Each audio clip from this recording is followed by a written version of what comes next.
Andy Burnham says he will give his all in his first speech as Britain's new Prime Minister. He has been officially appointed to the position after a meeting with King Charles in Buckingham Palace. Mr. Burnham served in Labour governments 2 decades ago before leaving Westminster in 2017 to become Mayor of Greater Manchester.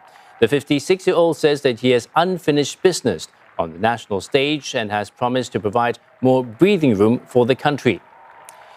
And for more, Olly Barratt is tracking developments for CNA live from London. Olly, what can we expect from Mr. Burnham as he assumes office?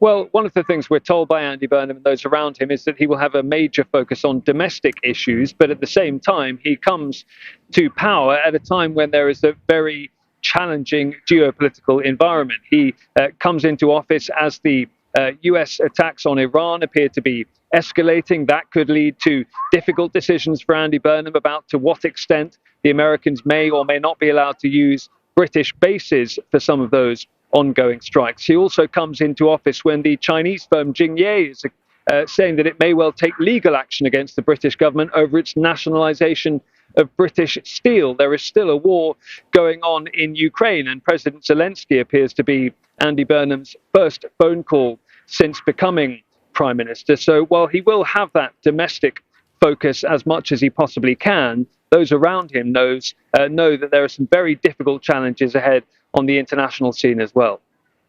And at home, what has Mr. Burnham promised to deliver?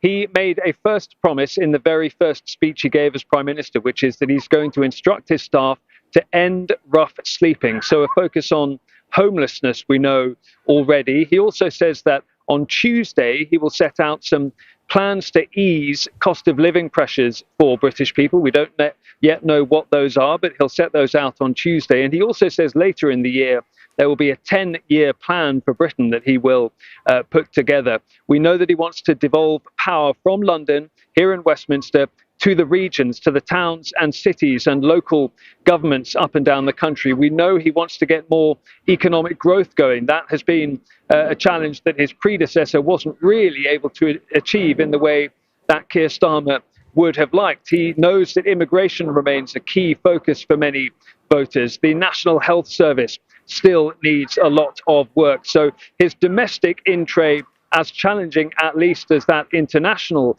in-tray, there is a lot for Andy Burnham to do, and he says he's going to be cracking straight on with the job.